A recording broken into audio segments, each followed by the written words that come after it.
What's going on, people of the internet? It's your boy AC here with episode 1 of the Mic Check podcast. Let's see if this podcast actually works out for me. This is a new project I'm going to be trying out here on my personal YouTube channel. I don't know if this is going to be connected to anything Catch Finish Gaming related. I'm still with them as of right now. This is not me leaving CFG. This is me just trying something on my personal channel. As some of you may know, I am a communications student studying for broadcasting and journalism. And I figured a podcast like this would be a nice way to get some practice in. And it's a way to kind of get some videos on my own personal channel. There's only so much I can do on a gaming channel like CFG. And stuff like this, maybe some vlogs and some other stuff will be coming out on this channel. I want to try and start posting more stuff on my own and get experience with that. So like I said, this is episode 1 of the Mic Check podcast. I am, for those who don't know, I am AC and my real name Austin Nolting. Like I said, I am a journalism and broadcasting student. What we're going to be doing here is, for about 45 minutes to an hour, I'm just going to be giving my thoughts and shooting the shit on professional wrestling and maybe some MMA and other stuff as well as I see necessary. I am a professional wrestling fanatic. I have been following nearly all of the almost 21 years I've been alive. I love professional wrestling. It's one of my things that keeps me sane, and I love talking about it because I have an opinion and I like putting my opinion out there. So before we begin, I'd like to say that this episode and all concurring episodes after this will be going up here on this channel, as well as my personal Soundcloud. Links to that will be put in the description below. If you enjoyed this episode, please feel free to leave a like and subscribe to the channel. It'll really help me out. Also, for anybody that has any suggestions or words of wisdom, if you want to leave it in the comment section below, it'd be greatly appreciated. I would really love that. Any feedback is good feedback, in my opinion, whether it's good or bad. Well, any feedback's good for me. So, like I said, I am AC, and today, it's been a while since I posted on this channel. It's also very snowy out here in Connecticut. It is Wednesday, March 14th, 2018, and a lot has gone down this week in the world of professional wrestling. Wrestlemania season is upon us. We are, I think, about 3.5 weeks away from Wrestlemania 34 in New Orleans, Nolans. And a lot's gone down the past couple days between the Fastlane Pay-per-View, Raw, and SmackDown. I'll talk about all that here today. I'll be also talking about the controversy surrounding the Fabulous Moolah Memorial Battle Royal. A lot has been said about that. There's also a lot of controversy regarding Ronda Rousey and her appearances on Raw heading into WrestleMania. We'll be talking about that today. Like I said before we begin, feel free to subscribe to this channel for more episodes like this and more content, including vlogs and other videos that I'll be putting out on this channel. Also, follow us on Catch Finish Gaming. That's where me, Gabe, and others, including Jonathan, Nate, we all post video game videos. Go support that. It'll really help those boys out. So without further ado, let's get into this. So, this past Sunday was the final pay-per-view before WrestleMania 34. It's crazy because the Royal Rumble was only 2 months ago, and it feels like it's been forever. And that's the problem with WWE. They have so many pay-per-views that it kind of doesn't feel like WrestleMania season until they're all done. Raw has been on the road to WrestleMania for a few weeks now. The Elimination Chamber passed a few weeks ago.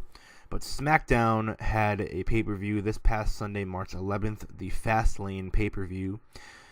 The only thing I can say to sum this pay-per-view up was it's good. It's worth a watch, but in context, it was probably one of the most worthless and unnecessary pay-per-views they've done in a while. I feel like I don't think having 2 pay-per-views between the Royal Rumble and WrestleMania is a great idea, especially when the Royal Rumble winner, Shinsuke Nakamura, is on SmackDown, and we had to wait until Fastlane to find out who he was really going to be facing at Mania, although I think we all kind of knew who was going to be winning the match at Fastlane. But there's a lot of storylines going into the main event in particular. Outside of the main event, not much happening on the SmackDown side of things. Their main storylines really started to kick off this past Tuesday, which we'll get to. But we're running on the Fastlane card real quick. I'll give my quick thoughts on the show and who I think should have won if I didn't like the results, if I liked the results, what I think is going to happen. The pre-show match saw Breezango and Ty Dillinger take on Mojo Rawley, Chad Gable, and Shelton Benjamin. This is your run-of-the-mill pre-show six-man tag. It seems like there's a six-man tag rolled out every SmackDown pay-per-view pre-show.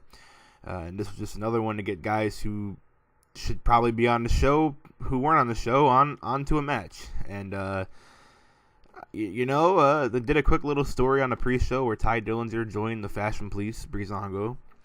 And one of the few things I could say about this match is Breezango and really all six of these guys should be in a lot better position than they are. I've liked the Mojo Rawley heel turn, but I don't like Mojo Rawley as an in-ring competitor, unfortunately. He's just not that good, and he acts like a face when he's actually wrestling in his entrance. His promos he's been putting on Twitter have been really good, and I wish they let that Mojo Rawley shine on TV, but unfortunately SmackDown doesn't really have enough time to put guys like Mojo Rawley over. Whereas you got a show like Raw with 3 hours, they have an extra hour to put everybody on, hence why guys like Titus Worldwide get a spotlight on Raw. But guys like Breezango, Mojo Rawley, Ty Dillinger on SmackDown don't get a lot of time. Another thing that this match made me realize, and I don't know why this match made me realize it, but it made me realize that Mike Kanellis is still on the roster, which we'll get to that again when we talk about this week's SmackDown episode, because he made an appearance backstage.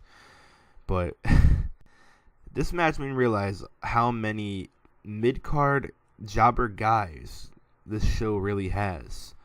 And it's weird because in the 2 hours we get a week on TV, they put out their main storylines on SmackDown, and they don't really make use of all the guys they're not using. So you kind of forget who's actually on SmackDown. And you kind of forget who actually hasn't been released before. So it's a little weird. Breezango and Ty Dillinger won the six-man tag. I mean, it wasn't terrible. It's your typical run-of-the-mill pre-show match. You're not going to get much out of it. It's not going to change anything no matter who won. My only gripe is maybe Mojo Rawley and Benjamin and Gable should have got the win to kind of put them over as heels, because the heel side of things on SmackDown is not the greatest, so you could really use guys like that. But, I mean, it wasn't a bad match. I think all six guys looked decent, so it wasn't too bad. We open up the main show with Shinsuke Nakamura, the man who will be main eventing WrestleMania, well, in kayfabe, taking on Rusev Day, one of my favorite and everyone's favorite acts in the company right now. This was a tough one because you kind of knew Nakamura was going to get the win here, but it's so hard not to root for Rusev because he's so over right now. The whole Rusev Day thing with him and Aiden English is over as all hell right now. But I think it was smart. It was a good match, back and forth. They went about 15 minutes. It really gave Nakamura a chance to kind of have a big win before WrestleMania. Not that beating Rusev is a big win, but he beat an established upper mid-card guy, got a victory on the pay-per-view before WrestleMania, as it should have been. And it puts Nakamura over in a sense where, okay, he's on a hot streak going into WrestleMania, which is, ever since the Rumble, this is really the first hot streak Nakamura has been on in the main roster because he didn't really do much before January. All last year when he was on the main roster, he didn't really do that much. So it's nice to see Nakamura finally getting a spotlight on the main roster, as he should have from the minute he got put on the show. This is a pretty good match. A lot of stiff hits going on. Rusev kicked the hell out of Nakamura. I think did I say that right? Rusev kicked Rusev kicked Nakamura. And it's a lot of stiff hits, a lot of stiff kicks. The match was over when Nakamura hit Rusev with a Kinshasa and got the 1-2-3. So not a bad match at all. A good way of putting Nakamura over before he gets his WrestleMania match. Match number 2 on the main card was the United States Championship match. Bobby Roode, the glorious one, putting his title on the line against Randy Orton.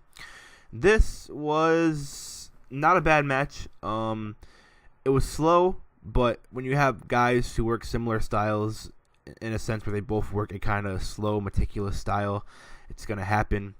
I think Randy Orton works very well when he has guys who are either the exact opposite of his style or our style, hence why he had good matches with the guys like Seth Rollins. He has good matches with high flyers because he can hit that RKO out of nowhere, but he also has really good matches when he has a guy like Bobby Roode, who has almost the exact same in-ring style as himself. And I think this was probably one of Randy Orton's better matches in recent times, which that's not saying much considering he spent half the year feuding with Jinder Mahal, of all people. But Randy Orton came in this match. The only title he hasn't won before was the U.S. title, which Bobby Roode held. That was really the only preface of this feud. Orton never won the U.S. title. Bobby Roode was the U.S. champion. Some top 10 bullshit rankings came out on SmackDown Live, and that's why they're feuding, because Bobby Roode was ranked ahead of Orton. And somewhere in there is Jinder Mahal. He's in this feud somehow, but I mean, who really cares about Jinder Mahal? But at the end of the day, Randy Orton with Bobby Roode was not a bad match at all. I thought it was very good. Not amazing, but I give it a B plus, honestly. I'm as big a Randy Orton fan as you're gonna find. I've always liked Randy Orton. I've never not liked Randy Orton. Bobby Roode is somebody who is in a weird spot because he's 40 years old. He's older than Randy Orton, but a lot of people still complained about Randy Orton not putting over the younger guys on the roster. But it's like, Bobby Roode's 40 years old. So when you look at it, I don't think the WWE is going to give Bobby Roode a rocket push to be world champion. I think he could be world champion one day on SmackDown, but I don't think that he's a guy that they're going to give that big push to because, again, he's a good hand, but he's also 40. Randy Orton, surprisingly, for those who don't know, is younger than Bobby Roode. Randy Orton's still not that old, which is weird because Randy Orton's been in the company for about 18 years almost, and you know it's weird when he's facing a guy who's older than him for the U.S. title, and people are still complaining that Randy Orton won a title from him. But you know, I can understand people being angry because Orton didn't necessarily need this title, but at the end of the day, it's the only title Orton's never won. He gets his Grand Slam. I'm fine with it. I don't see any reason to not be fine with it. It's just a mid-card title on SmackDown. It's not like it really means that much. I don't think the U.S. title has ever really meant that much. But I'm fine with Orton winning. It was a good match. Bobby Roode still looked good in defeat. Orton won with an RKO out of nowhere when Bobby Roode was going for a maneuver off the top rope. After the match, we had Jinder Mahal come out. I don't know why he came out, but Jinder Mahal came out, and he got RKO'd by Orton. And then Bobby Roode, he hit the glorious DDT on Orton and kind of walked off angry and upset. All in all, it was a good match. I give it a B plus. I don't think Jinder Mahal needs to be included in this at all, though. I personally don't think Jinder Mahal should be getting a push. He's not a good wrestler. He's not that great on the mic. He's a decent character, but he's the typical foreign villain. And if you're going to be pushing somebody as hard as you're pushing Jinder as a foreign villain, why not just give that push to Rusev?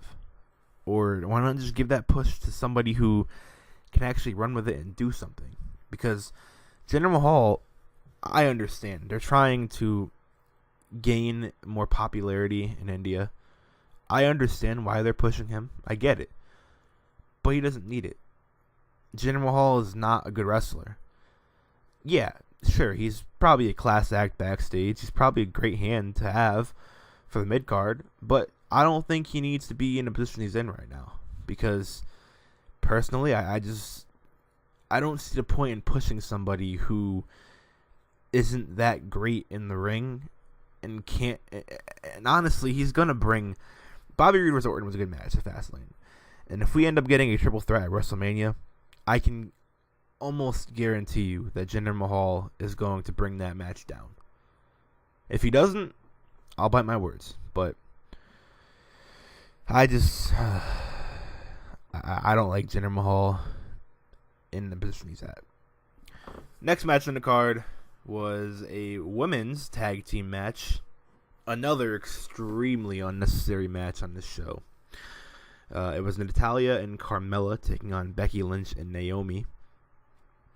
This match was sloppy. And as much as the WWE is trying to push that the women's revolution is not the same stuff that you saw 5 years ago even.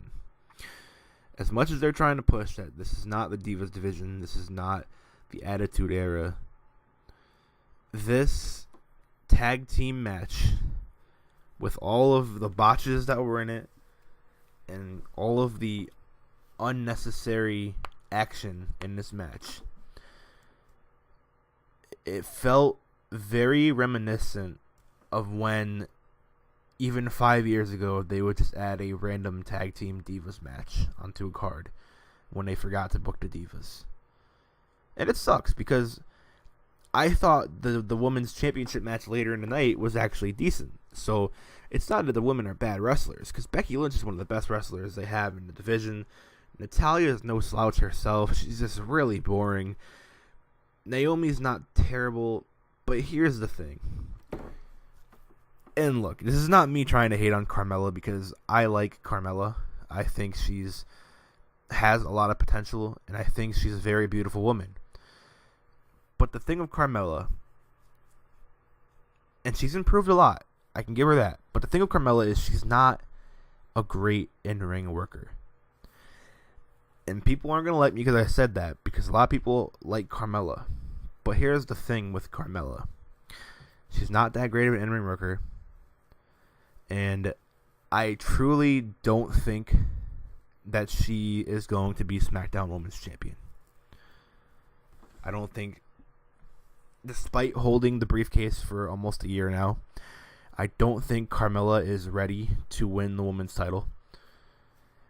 And considering the direction that they're going in with the women's title right now into WrestleMania, I don't think that Carmela is going to beat either woman who walks out a WrestleMania champion. Again, this is not me trying to hate on Carmela, because I think Carmela is improving a lot. I think she has potential. But right now, I don't think that she should be women's champion. And it's a shame, because she has improved so much over the past year. But at the same time, she's not that great in the ring. And one of the best parts of her character the past year was released. James Ellsworth is gone. And he was one of the best parts of Carmella's whole act. So, at the end of the day, I don't think Carmela should win the women's title. But her and Natalya to get the win here at Fastlane. Like I said, it was a sloppy tag team match. It wasn't that great. In my opinion, it was the worst match of the night, but it's kind of what everyone expected going in, so it's not like it's a big surprise.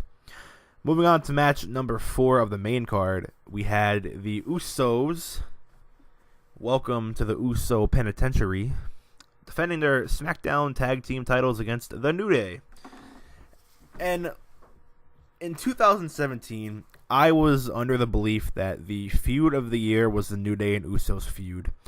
So I did like the hype package they made for this match, chronicling their feud and saying that their feud was going to be renewed tonight, and how they made this feel like a big match, as it should have. One of the things I really liked about this match was the chemistry these two teams have is so good.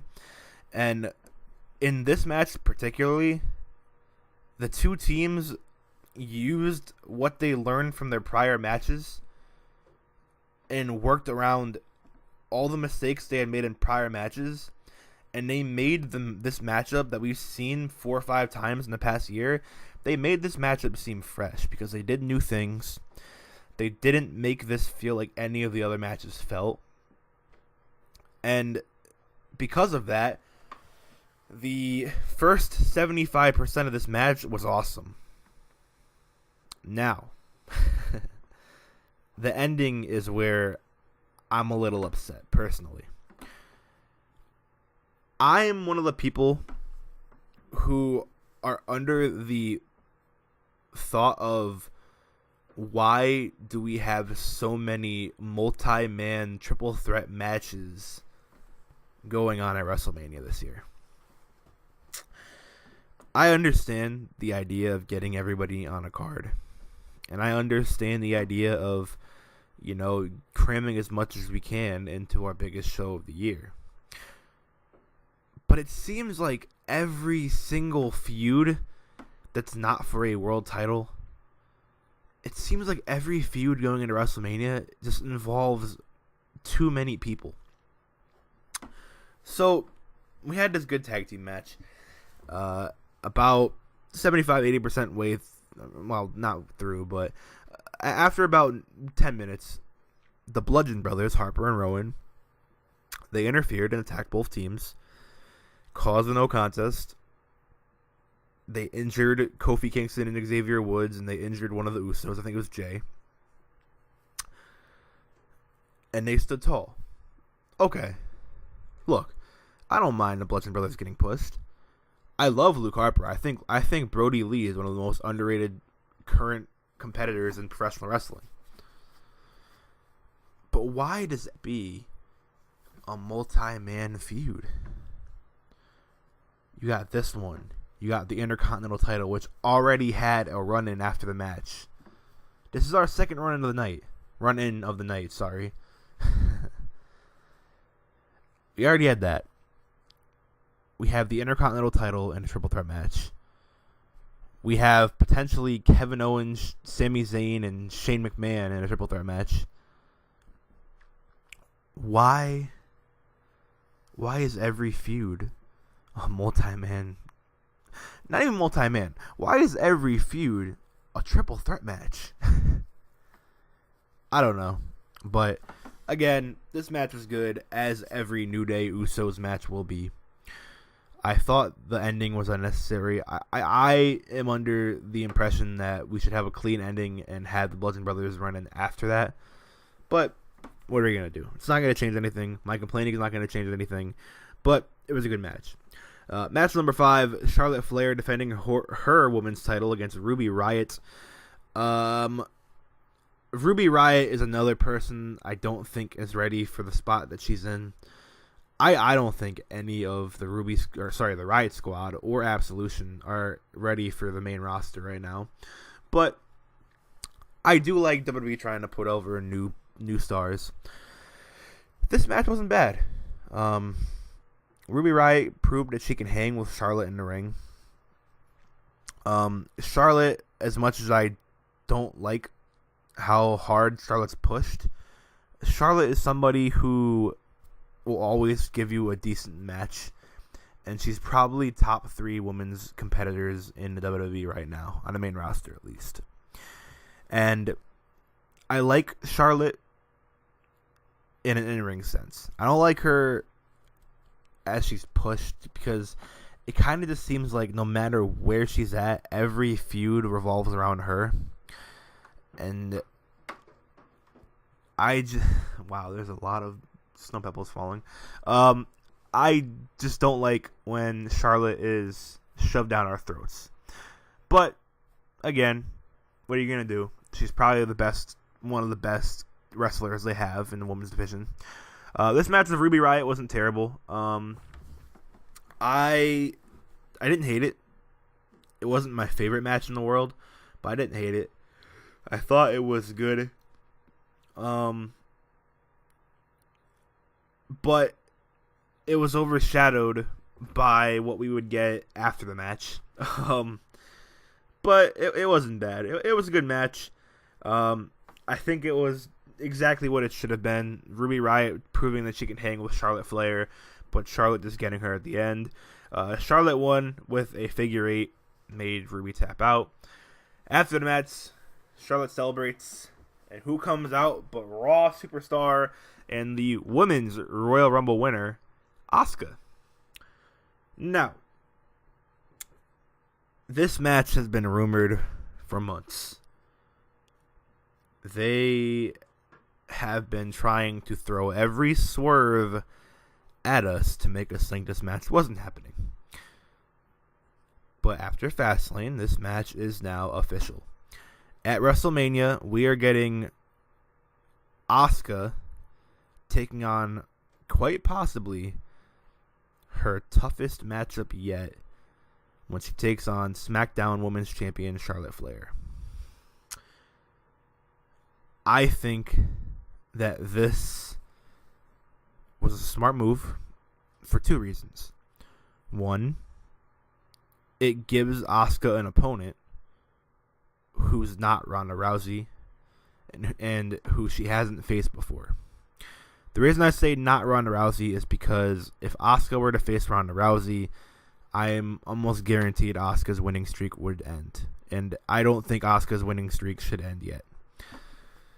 2, I think outside of any match with Ronda Rousey, Asuka versus Charlotte is the biggest match you can get right now with the main roster women's division. I don't think there is any match, including Sasha Banks versus Bayley, that is as big as this match will be. So I'm all for it.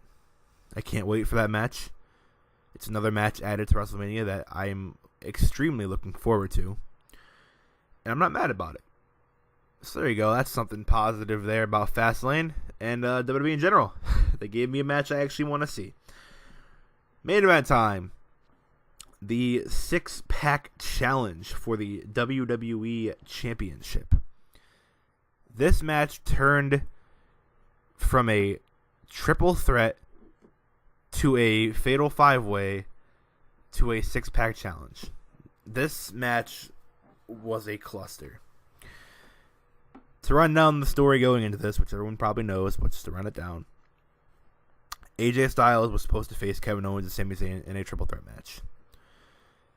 A week later, Shane McMahon announced that Dolph Ziggler and Baron Corbin would compete, and a winner would be added to the match to make it a fatal 4-way. That match ended in a draw.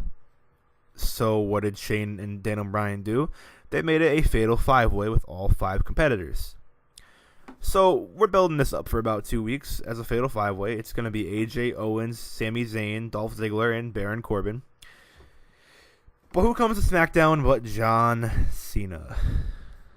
The man who lost the Elimination Chamber and wanted to pave his way to WrestleMania. He appeared on SmackDown and he wanted to be added to the match. So they said if you could beat AJ Styles, you're in. And he beat AJ Styles. That's where we're at. A 6-pack challenge for the WWE Championship. The winner will face Shinsuke Nakamura at WrestleMania. I like this match. I thought this was a very good match to close the pay-per-view. It was fun, and it had a lot of stories in it that built up to WrestleMania. Firstly, Dolph Ziggler and Baron Corbin were basically not needed in this match. I can tell you that right now. Baron Corbin and Dolph Ziggler, yep, they did a lot in this match, and Dolph Ziggler is a good wrestler no matter how bad his character is, and Baron Corbin's one of the up-and-coming stars. They weren't needed. They were not necessary for this match whatsoever. John Cena. Let me talk about him last. Let me talk about Kevin Owens and Sami Zayn next. I really liked what they did with Kevin Owens and Sami Zayn in this match. I liked that the fact that they played off that Sami Zayn pinned Owens on SmackDown the week prior, so Kevin Owens didn't trust Sami Zayn, but then Sami still laid down for Kevin, but Kevin still didn't trust him, so he tried to hit him with a pop-up powerbomb, but Sami rolled him up, and the two just started fighting the rest of the match. That's where the good stops. I I am not a fan of Shane McMahon being a part of the big feuds on SmackDown. I just don't like this whole idea that everything revolves around McMahon. And it's the same way it's always been with Vince and Stephanie on Raw. And Shane's supposed to be the face. But fans like Kevin Owens and Sami Zayn because they're cool heels. Fans don't like Shane because he comes off like a jealous, power-hungry prick. And that's not how your face GM or commissioner should be coming off. I don't think Shane needed to be a part of this match at all. He was at ringside, and the minute he came out to be at ringside, you kind of figured he was going to get involved. I don't think that he needed to be a part of this. And I don't think that it was a good idea to have him out there. Kevin Owens went to go pin, I believe it was John Cena. It was either Cena or Ziggler, I think. No, it was Ziggler. So Owens went to go pin Ziggler, but Shane pulled the ref out of the ring. And then Sami Zayn hit Kevin Owens with a haluva kick and went to go pin Owens, and Shane pulled Sami out of the ring. So I liked what they were doing, building up Sami Zayn and Kevin Owens kind of not trusting each other. I really did. But it didn't... Shane doesn't need to be involved. I am not interested in seeing a triple threat match with Owens, Zayn, and Shane. I'd much rather it just be a one-on-one Kevin Owens versus Sami Zayn. And unfortunately, after what happened at Fastlane and after what happens on SmackDown, I don't think we're getting a one-on-one match. So, there's that. That's my thoughts on the whole Owens-Zayn situation. The ending of the match came when Kevin Owens hit John Cena with a pop-up powerbomb, and then AJ Styles hit Owens with a phenomenal forearm and pinned him. AJ Styles won. After the match, we see John Cena sitting in the corner of the ring, depressed, angry, because he has no path to WrestleMania, which we'll talk about when we get to Raw. AJ Styles wins. The dream match is still on. AJ versus Nakamura at WrestleMania. End scene. This was a good pay-per-view. I don't want anyone to think that I didn't like this pay-per-view. Granted, I had to watch it 2 times because I fell asleep during the live airing. But that's not anything to do with the show. I was working. But it was a good show, which I expected. Because WWE always puts on good shows when it's the shows that you don't expect to be good. Which is weird, because then they'll have a show that you expect to be good and it's not good. But this was a fun show. And a lot of good stuff happened. And it set up WrestleMania perfectly.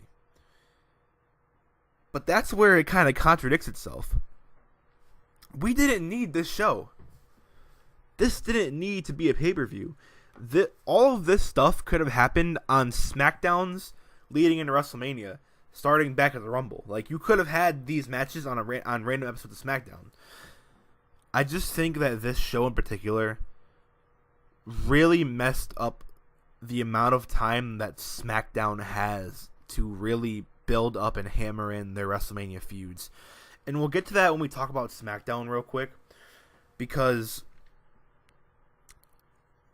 on SmackDown this week, it felt like they were just hot-shotting and rushing matches for WrestleMania. But we'll get to that. Overall, this is a fun show. Whenever I review a show, I'm just gonna give it a grade. I'll give this show, I'll give it a B+. I thought it was good. It wasn't amazing, but it was good. It was fun. So I'll give it a B+. Moving on to Raw. As we're about, okay, we got some time. Moving on to Raw. In Raw and SmackDown, I'm not gonna put as much time into reviewing them as pay-per-views, but we'll run them down. We opened the show with Kurt Angle. He's out there, and he talks a little bit about his match with Ronda taking on Triple H and Stephanie at Mania. And then he announces that Brock Lesnar is not here again. And I get what they're doing. I understand why they're having Brock Lesnar be advertised for weeks and not show up, because they want to make him the heel and Roman the face. And it'll work in small arenas like they were in this past Monday, and in arenas like they were in the Monday before. I believe they were in Detroit this week. But in arenas like that, it'll work. They'll cheer Roman because his promos are good, and they're actually doing good things with Roman. But no matter how hard they try, WrestleMania always has the smarkiest crowds you could possibly have. And no matter how hard they try to push Roman Reigns as the face and Brock Lesnar as the heel, Roman Reigns is still going to be booed out of the arena at WrestleMania. It's a shame because I like what they're doing with Roman right now. I do. And I don't hate Roman Reigns. I think Roman Reigns is a very underrated performer. I just don't like the push he gets. I think he should be a heel. I don't like how he's a face that kind of says heel things. It works for certain characters like Stone Cold Steve Austin and other characters from the past, but it doesn't work with Roman Reigns because Roman Reigns just comes off as somebody you don't want to like. And that's the thing. They need to move his character into the direction where it's okay to hate Roman Reigns. And that's, I think, their problem with him. They don't need to worry about having him get cheered at WrestleMania. They should worry about him getting booed at WrestleMania. They should try and put that in their favor. But we've been saying this for 4 years, and it still hasn't done anything. So, Angle says Brock Lesnar's not here, and he can't really explain why, and Roman Reigns comes out, and Roman's mad, and he wants to know why Brock's not there. And then he name drops Vince McMahon, and he says that if Angle didn't show up, Vince would have fired him. But Brock didn't show up, and Vince is fine with it. So Roman Reigns heads backstage. He goes up to Vince McMahon, and they go back to Vince's office. We come back from the break, and Roman walks off, doesn't say a word. Vince says that Brock Lesnar has special privileges because of his contract. He says that Roman Reigns needs to know his role and shut his mouth. And he says because of his lack of respect, Roman Reigns will be temporarily suspended. Didn't say how long. But he said Roman Reigns is temporarily suspended, and Brock Lesnar will definitely be here next week, despite us being told that for weeks. And he says Brock Lesnar will definitely be in New Orleans defending his Universal title. Match number 1 of Monday Night Raw was Sasha Banks versus Sonya Deville. Quick match.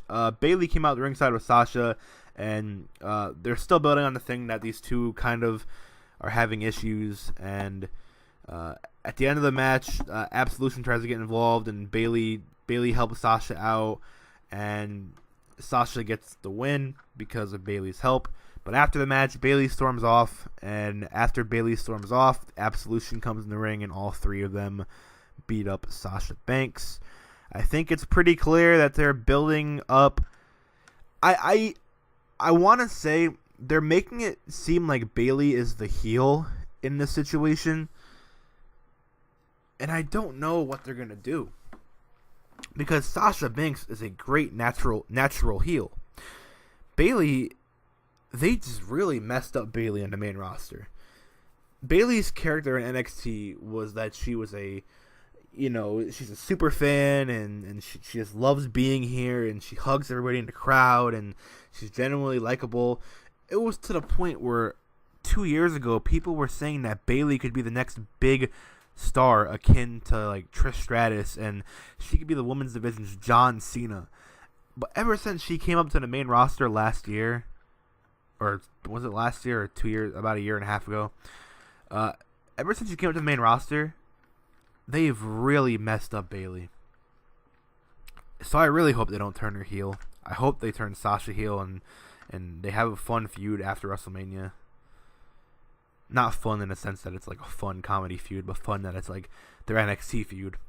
But I don't know, because on house shows coming up, I believe, I don't know if the house shows already happened, but they have house shows coming up where Bayley is teaming with Elias to take on John Cena and Nikki Bella.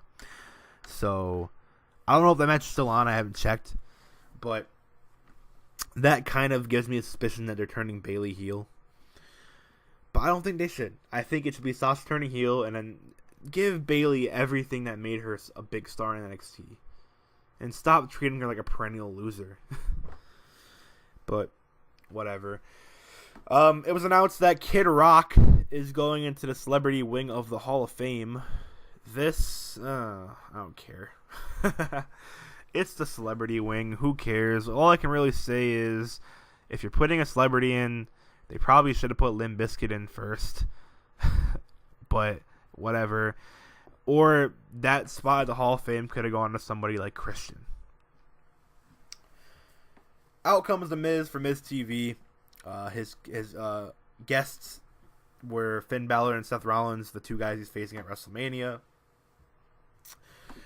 He tried to pit Balor and Rollins against each other by kind of, poking what they've done to each other, like how Balor beat Rollins to become the first Universal Champion, and how Rollins did this and Balor did that.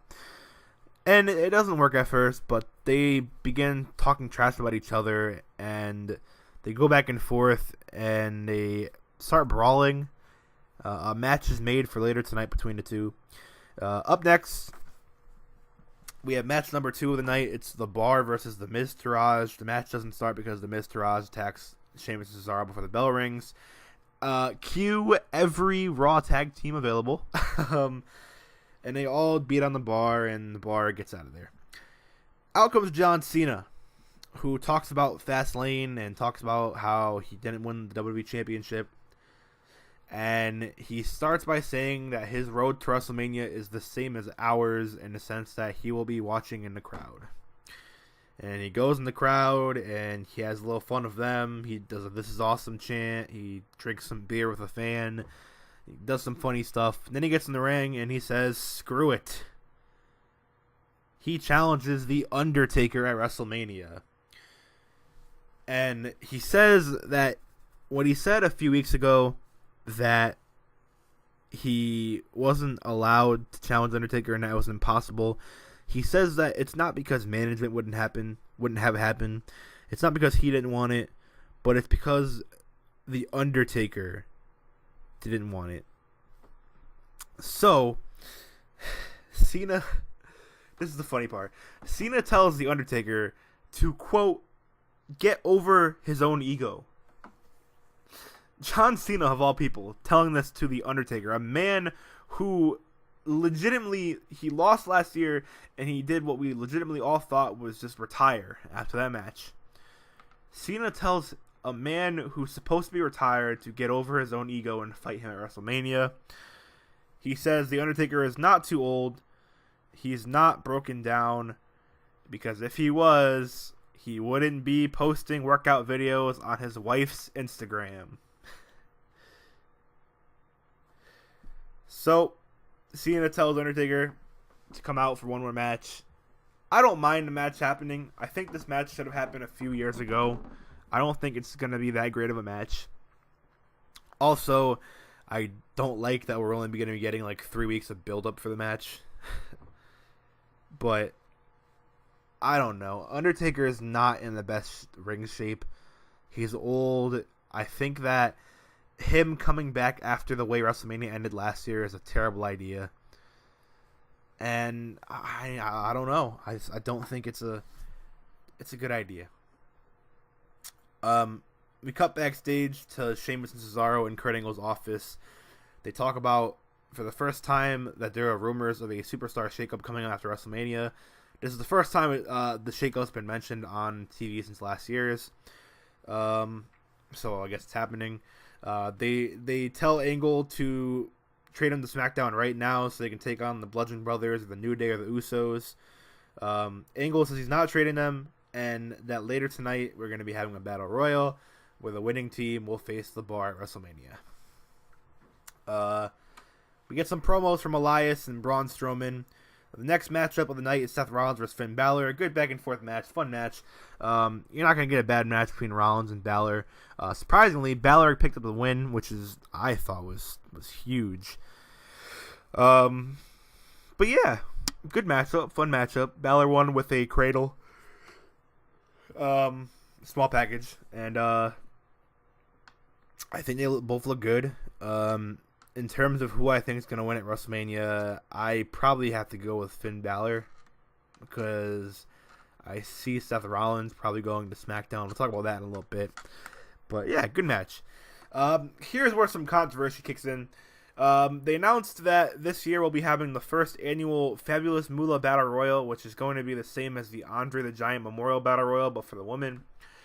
A lot of people were upset about this because of Moolah's past. Back in the 50s and 60s, Moolah, it's been said that she was trafficking other women's wrestlers she was pimping them out to other companies, and she was abusing them, and her husband was sexually abusing them, and, she did all this bad stuff.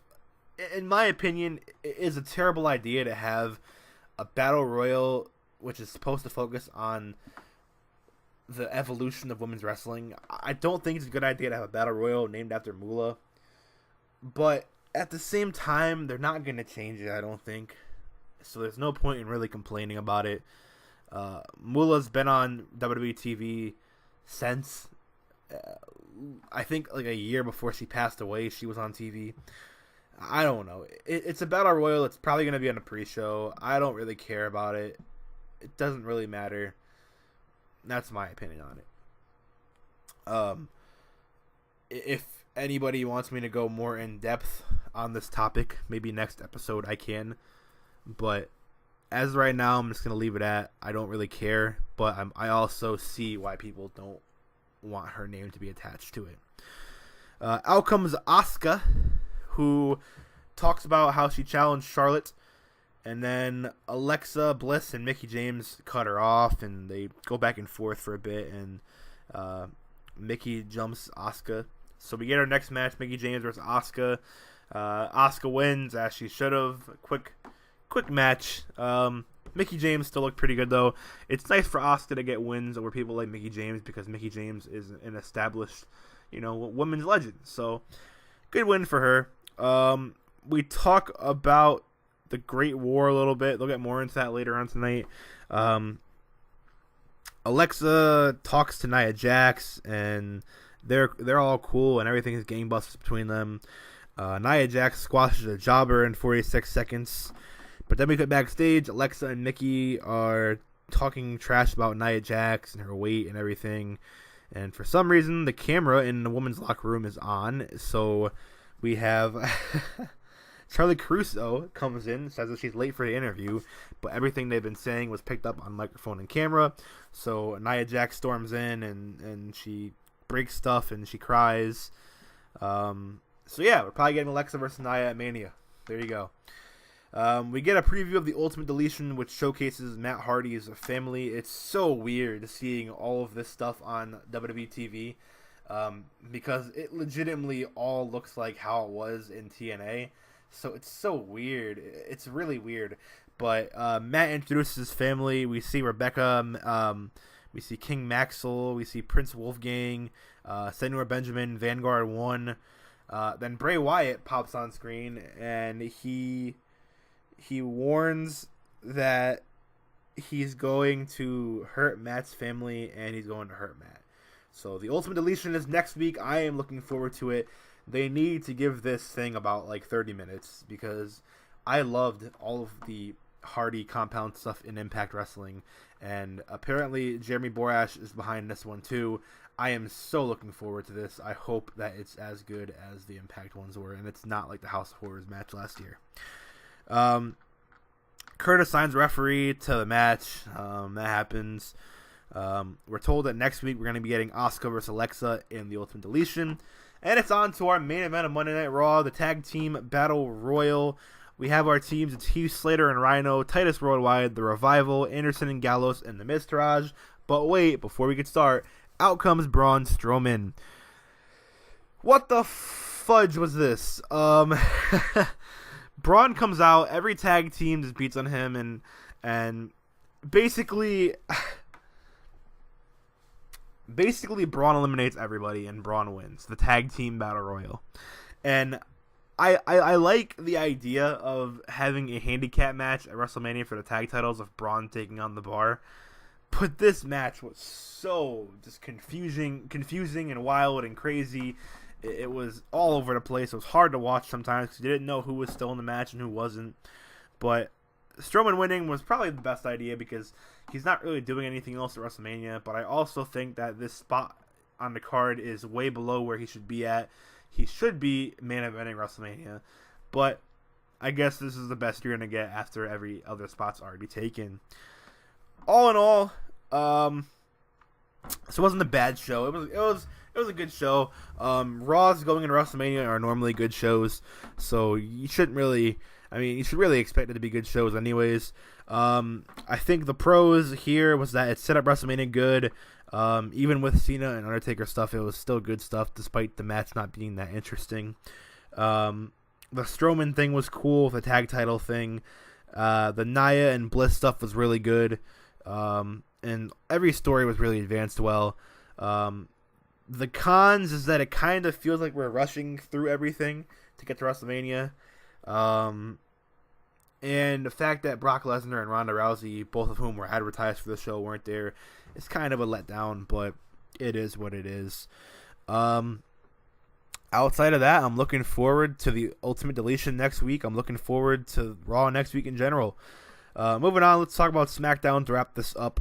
SmackDown was last night, and we opened the show with AJ Styles talking about Fastlane, and the fans give him "You Deserve It" chants, but AJ says he earned it, and he talks about his match with Nakamura at WrestleMania.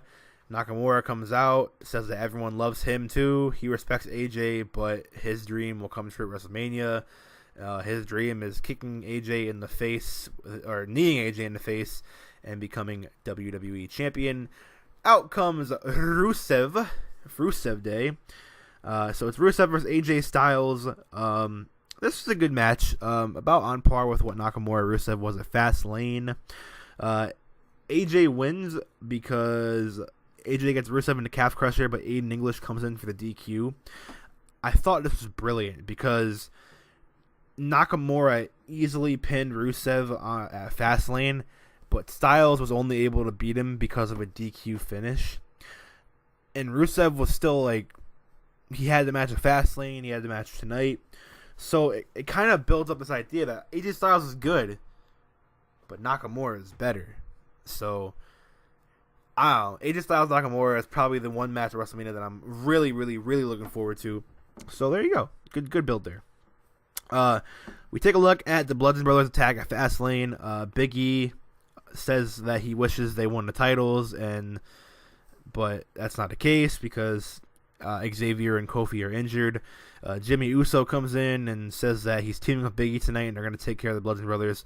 So Jay, Xavier, and Kofi are all injured. Big E and Jimmy are the only ones here. AJ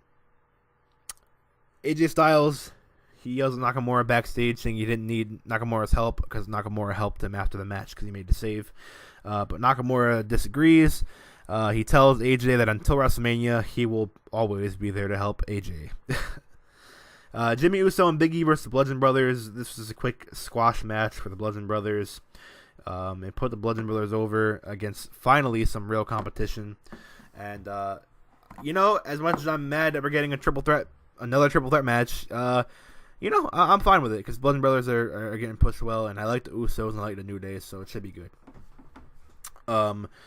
Sami Zayn talks about Kevin Owens. He says that him and Owens are still friends, and that the only reason Sami's not champion is because of Shane McMahon. Out comes Charlotte. She calls out Asuka. Charlotte welcomes her to SmackDown. She tells Asuka she should be careful what she wished for. She's been defending her title around the world, and she's never faced anyone like Asuka. But Asuka's also never faced anyone like Charlotte. Asuka says she wants to face Charlotte because it's a challenge. She says that Charlotte is the queen, but Asuka is the empress. And the empress bows to no one because no one is ready for Asuka. So, quick promo, but it did its job. It made me more hyped for this match. So, I'm excited for this match. Out comes Randy Orton. He talks about how he won the U.S. title. He praises Bobby Roode, but Roode comes out and says he'll have his rematch at Mania. But Jinder congratulates Orton, and he says he'll beat Roode tonight, just like he beat Orton last week. And he does do that because Bobby Roode faces Jinder Mahal, and Mahal wins with a Colossus. And yeah, after the match, Orton gives Mahal an RKO, and we're going to be probably getting a triple threat match for that title too, because we need to put everyone on the card. Kevin Owens rants about Shane McMahon backstage, and he says he was screwed over because Sami knows he couldn't beat him otherwise. Our next matchup was Carmela versus Naomi. Carmela declares for the Moolah Battle Royal and teases cashing in her briefcase at Mania. Carmela wins, so she actually has some momentum. She's actually starting to win some matches. That's good. Time for our main event segment. Shane McMahon comes out for his big announcement they announced on Raw. He talks about everything that's happened between himself, Owens, and Zayn. And he says that he's taking a leave of absence as commissioner, but his last decision is that at WrestleMania we're going to be getting Kevin Owens versus Sami Zayn. Owens comes out, but before he could say anything, Sami comes out. Sami's he doesn't like that Shane listens to the fans, but he isn't pleased that Shane's leaving either. Shane doesn't understand because he's giving them what they want. Owens appreciates it, but he thinks that Shane will appreciate what they're going to do tonight, and they attack him and they beat him down. A double team beatdown to close SmackDown. They beat him so bad that he's taken out on a stretcher, and that was the end of SmackDown. So, SmackDown was a good show. It did everything it needs to do. It was very promo heavy, but they were all good promos that built up WrestleMania. All the matches didn't really matter tonight. Agent Nakamura is finally getting a build, so I'm happy with that. It's also blatantly obvious that Shane is going to be added to Owens versus Zayn at WrestleMania. So, yeah. But if every SmackDown is like this one or better than this one leading up to WrestleMania, I think SmackDown's in good shape. So, that's going to do it for today's episode of the Mic Check podcast. Thank you guys for everyone that tunes in and listens. Again, if you liked what you heard today and want to hear some more podcasts, please leave a like on this video. Please subscribe to my YouTube channel, and please follow me on SoundCloud, where these episodes will also be posted. I will be leaving a link to that in the description below. Thank you all for tuning in. If you made it this far into the podcast, I really do appreciate you. Again, feel free to leave any feedback in the comment section below. Any feedback is good feedback for me. I want your guys' input on how I can make this a better show, how I can make this a better podcast. Follow me on Twitter. The link will be in the description below as well. Follow Catch Finish Gaming on YouTube and Twitter. That's where we put our gaming videos. Gabe runs that, so feel free to follow our Twitter, and he normally updates that when we're going to go live when we post videos. So that'll be on there. Again, thank you everyone for tuning in, and I will hopefully be back next week.